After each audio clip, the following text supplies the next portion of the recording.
ஸ்ரீ லக்ஷ்மி சகஸ்ரம் கடாட்ச ஸ்தபகம். இந்த ஸ்தபகத்துல மொத்தம் 64 ஸ்லோகங்கள் உள்ளன. பல்வேறு பிரமாணங்களின் மூலமாக தாயாரின் கட்டாட்சத்திற்கு உள்ளானவர்களால் மட்டுமே இந்த லோகத்தில் சகல சௌபாகியங்களையும் அடைய முடியும் என்பதை கவி வெங்கடாத்வரி விளக்கியுள்ளார். ஸ்ரீ பராசரப்பட்டர் தம்முடைய ஸ்ரீ குணரத்ன கோஷத்தில் தாயாரின் கட்டாட்சத்தாலேயே எம்பெருமான் ஸ்ரீமன் நாராயணன் பரபிரமமாக திகழ்கின்றான் என்று விளக்குகிறார். தாயாரின் கட்டாட்சத்தால் நமக்கு கிடைக்கக்கூடிய பலன்கள் என்னவென்றால், நற்குடி பிறப்பு, வேத மார்க்கத்தில் செல்லும் பாக்கியம், அளவில்லா செல்வம், அனைவராலும் போற்றப்படக்கூடிய திங்கட்ட ஞானம், மோட்ச மார்க்கம் செல்வதற்கான சரணாகதி மார்க்கத்தில் பிடிப்பு ஏற்படுதல், குறைவற்ற வம்சம், களங்கமில்லா புகழ் மற்றும் மதிப்பு.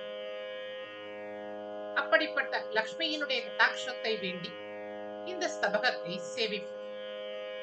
வெங்கடநாத்தாரிய கவிதார்க்கிக கேசரி வேதாந்தாச்சாரிய வர்யோ மே சந்நிதத்தாம் சதா கிருதி. லக்ஷ்மி வதன லாவண்ய சுதோததி கிருதோதயக கல்பவ்ருக்ஷ கடாக்ஷாத்மா காங்ஷிதானி கரோது நக.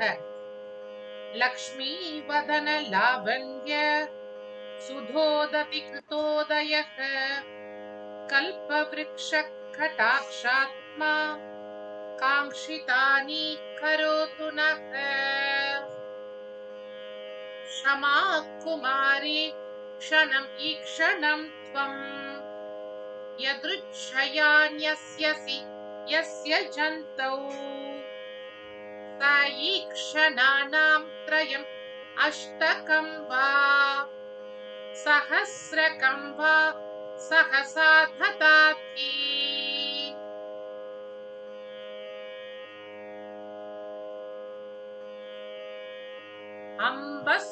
அம்பஸ்தோகாலோக சுதாஷீகரலேஷைः அங்கம் சந்தோர் ஆர்த்ரயசே யஸ்ய ச ஏஷः ஹஸ்தாத் ஸ்வீயாத் வாரணமஸ்தாத் ச கலத்பிः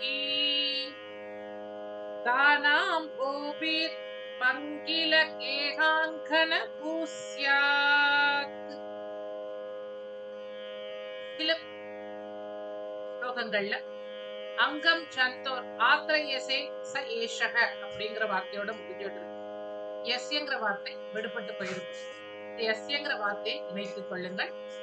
அங்கம் ஜந்தோ ஆர்த்ரயசே யஸ்ய ச ஏஷக பத்வீக்ஷணாமிருத கணோபின ஏஷு தேஷாம் சத்மானி சீர்ண சிதிலச்சதிராப்தி ரக்தைஹி அப்ரச்சுதைர் உதக பிந்துபித் அஸ்ருமிஸ்ரைஹி ஜம்பாலிதானி ஜகதம்ப சிரம் பவந்தி.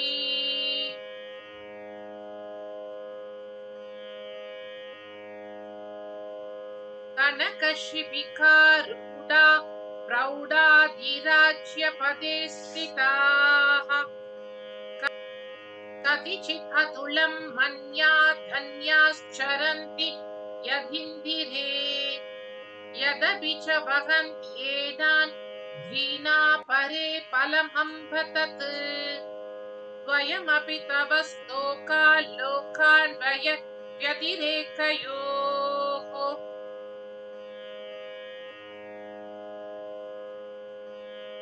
சடம் மாம் அப்யார்த்தம் ஜனனி சிசிராபாங்கவிசரைः கிருபாபூரஸ்மேரைர் க்ஷணமிக கிருதார்த்தி குருமுதா ததத்கோ வா தோஷஸ்தவ பவதி தைத்யாரிதயிதே மரௌ வா மேரௌ வா பகவதி சமம் வர்ஷதி கனக. இதுல கம்சாரி தைத்தே அப்படின்னு 3வது வரியில ஒரு படபேதம் இருக்கு. தைத்யாரி தைத்தே அப்படின்னாலும் கம்சாரி தைத்தே அப்படின்னாலும் கிட்டத்தட்ட ஒரே அர்த்தமாக இருப்பதால் எது வேணாலும் நீங்க சேவிக்கலாம். वारि दुरीश किङ्कर कृतैर् आतङ्कतैर् उङ्कृतैः अभ्युच्चैरतिमात्रवेत्र परुषाघातैर् अनुच्चाटितः दुर्धारित्र्य दशा पिशाच निचयो दूरात् समुत्सार्यते देवी त्वत्करुणा कटाक्षतटिनी स्नानार्चवेनाधुना. இதுல ரெண்டாவது வரியில அப்யுச்சைர் அப்படிங்கிறதுக்கு பதிலா அத்யுச்சைர் அப்படிங்கிற பாடபேதம் இருக்கு. சுச்சௌ வம்சே ஜன்ம ஸ்ருதி நயமதிர் மாதரதுலா.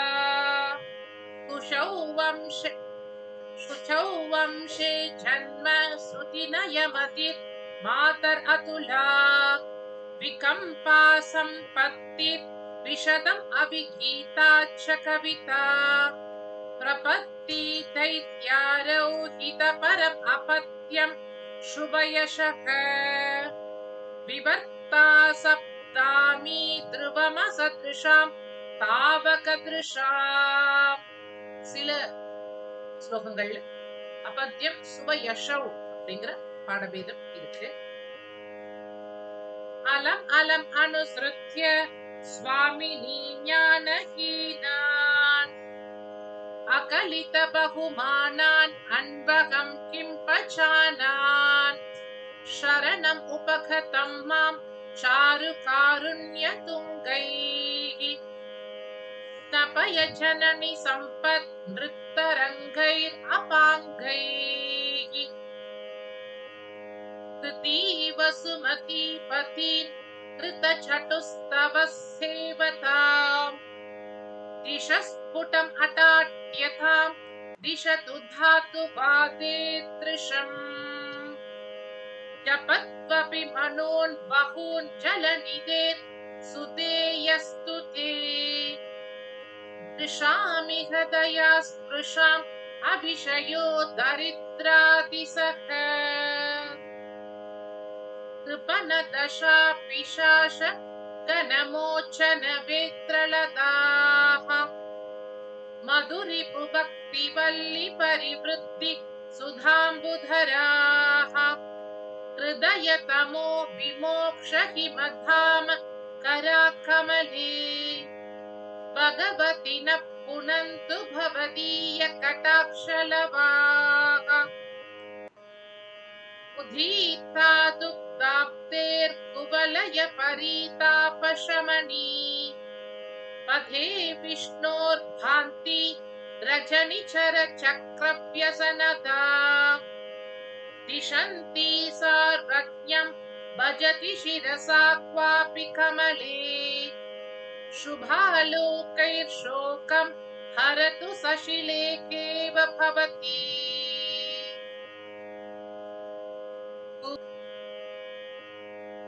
राजावसदा पितान निरयद्वाराग्र जाग्रन्नर क्रूरालापशराहति व्यतिकरं धूरात् निराकुर्वती पारावारसुते तरङ्गयमयि स्मेराम्बुजस्पर्धिनी घोरापार समस्त दुष्कृत परिहाराय तीरादृशः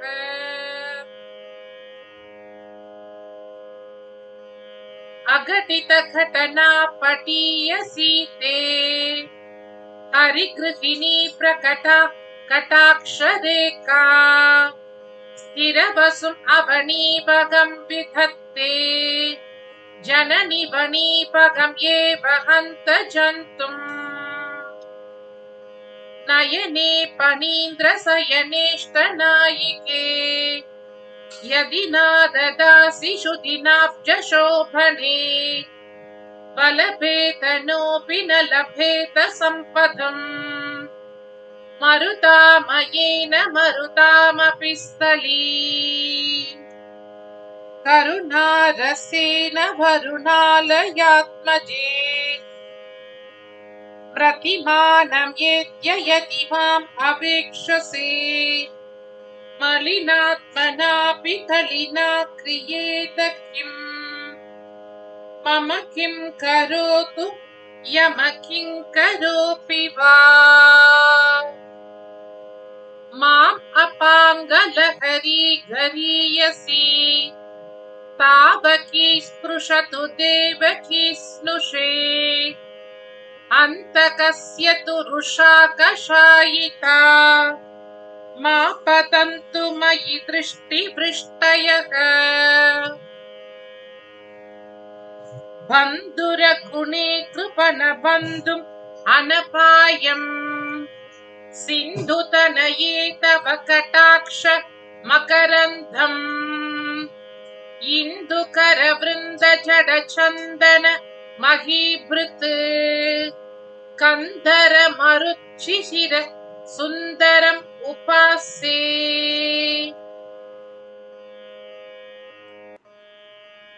आद्यं लुम्बत्वम्ब तवापाङ्ग सुदात्मना இதுல சில இடையில சுதாத்மா அப்படின்னு இருக்கும், சில இதுல சுதாத்மனா அப்படிங்கிற வார்த்தையும் வருது. கங்கா சைஷா சித்ர கதி வர்ச்சித பங்கா நேத்ரி சோஷம் பிரத்யுத பத்மே பவம் ஏவ प्राज्ञानां या भासित रूपं च विधत्ते இதுல மூணாவது வரியில நேத்ரி சோஷம் பிரத்யுத பத்மே பவம் ஏவக்கு பதிலா மதஸ்துவம் அப்படிங்கிற வார்த்தை பாடபேதமா வருது. உச்சகோரக நவாப்யுதயம் தே உச்சகோரக நவாப்யுதயம் தே வீக்ஷிதம் அனுமஹே மகரந்தம் யத்ர தல்லகதி ஷட்பத மந்த்ரஹ தத்ர பாதி சதபத்ர கிருஹே யத்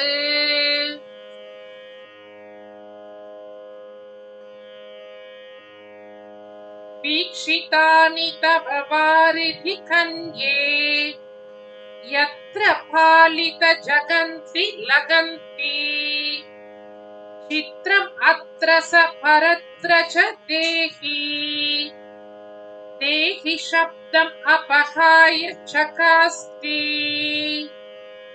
दुग्धाप्ति कन्ये त्वदपाङ्घभृत्याः वित्ताधिपत्यादिपदाभिषिक्ताः कृत्तापयुक्तास्तव देव्य भक्ता मद्या जगत्यां विलपन्ति रिक्ताः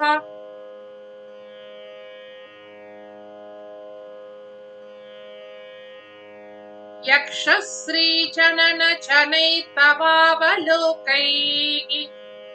लक्ष्मी श्रीक्षयपिशुना निरस्यमाना नालीकासनलिपिर् अप्यलीकलीला नालीका भवति नृणां प्रतीपगत्या இதுல நாலிகாசனலிபிர் அப்யலீக லக்னாக்கு பதிலா அப்யலீகலீனா அப்படிங்கிற பாடபேதம் இருக்கு. தவ தேவி பட்டுர் நட்டகடாக்ஷக गुणवत्तालसत् उच्छ्रयस्स नूनम् ननु नर्तयसे सरस्वतीम्यः सततं संश्रित मञ्जुलास्य रङ्गे இதுல நர்த்தயதே அப்படிங்கிற பாடபேதம் இருக்கு. பாவக்கைர் பகவதி கச்சலானுவித்தைः कृष्णोयैर्भवति विधुः कटाक्षपूरैः तल्लेशैरधिक तमश्रियां निधानैः मालिन्यं हरसि विचित्रम् आन्तरं नः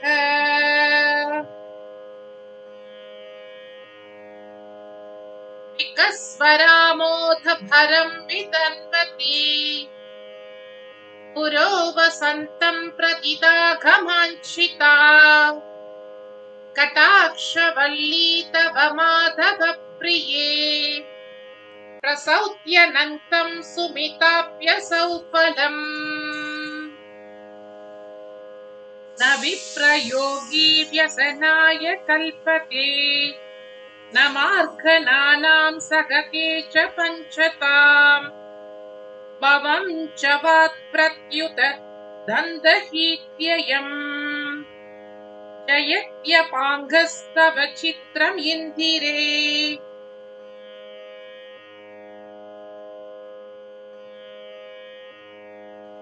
विकचकमलशोभा विभ्रमोद्भूति सीमा विदुमिह सदुपास्यम् तन्वती सुप्रसन्नम् शरदिव नववीक्षा शार्ङ्गिन प्राणकान्ते शमयतु किल मेघाटोपम् उज्जृम्भितापम् இதுல शरदिव தவவீக்ஷா அப்படின்னு நவவீக்ஷா அப்படின்னு பாடபேதம் இருக்கு. நித்யாம் ஏவ விபூதிம் அம்ப தததஸ் நிர்வ்யாஜ பந்தோர்பவத் திவ்யாபாங்கலவஸ்ய வர்ணன விதௌ கோலப்த வர்ணோ புவி துஷ்டஸ்பிருஷ்டிபிர் அஷ்டபிஸ்ச திஸ்ருபிர் प्रायः सहस्रेण वा देवी द्वादशभिश्च दैवतगणस् यस्मै चिरं तिष्ठते. இந்த ஸ்லோகத்துல விபூதிம் அம்ப தததஸ் அதே மாதிரி தெய்வத கணஸ் அந்த மாதிரி வரதெல்லாம் விசர்க்கத்தோடு வந்ததுனால அப்படியும் சேவிக்கலாம். இல்ல தததோ நிர்வியாஜ பந்தோர்பவத் தெய்வத கணோ அப்படின்னு சேவிக்கலாம். நித்யாமேவ விபூதிம் அம்ப தததோ நிர்வியாஜ பந்தோர்பவத் திவ்யாபாங்க லவஸ்ய வர்ணன விதௌ கோலப்த வர்ணோ புவி அஷ்டோ திருஷ்டிபிர் அஷ்டபிஸ்ச திஸ்ருபிர் பிராயஸ் சஹஸ்ரேன வா தேவி துவாதசபிஸ்ச தெய்வத கணோ யஸ்மை சிரம் திஷ்டதை அப்படின்னு சேவிக்கலாம். தத்தாத்ருக்ஷ கடாக்ஷ கங்கடதரஸ் ஸ்ரீ வெங்கடாத்ரீஷிதுः प्राणप्रेयसी भूयसी प्रभजते शौर्यापि मुख्यं श्रियम् सत्कीर्त्या सहसामरोत्तमचयं प्राप्तस्तवोपाश्रितः वाग्बाणैर्न विहन्यते क्षितिपुजान् निर्जित्य नित्यद्विषः. இந்த ஸ்லோகத்துல இரண்டாவது வரியில பிராண பிரேயசி பூயசிம் பிரபஜதே ஷௌர்யாபி முக்கிய ஸ்ரீயம் அப்படின்னு சில புத்தகங்கள்லயும் ஷௌர்யாபி முக்கிய ஸ்ருதிம் அப்படின்னு சில புத்தகங்கள்லயும் பாடபேதம் வந்திருக்கு. இனிவரும் ஸ்லோகங்களை அடுத்த பகுதியில் சேவிப்போம். ஸ்ரீமத் வெங்கடாத்வரி விரச்சிதே ஸ்ரீமத் லக்ஷ்மி சகஸ்ரம் கடாக்ஷஸ்தபகः कवितार्किक सिंहाय कल्याण गुणशालिने श्रीमते वेंकटेशाय वेदांत गुरवे नमः.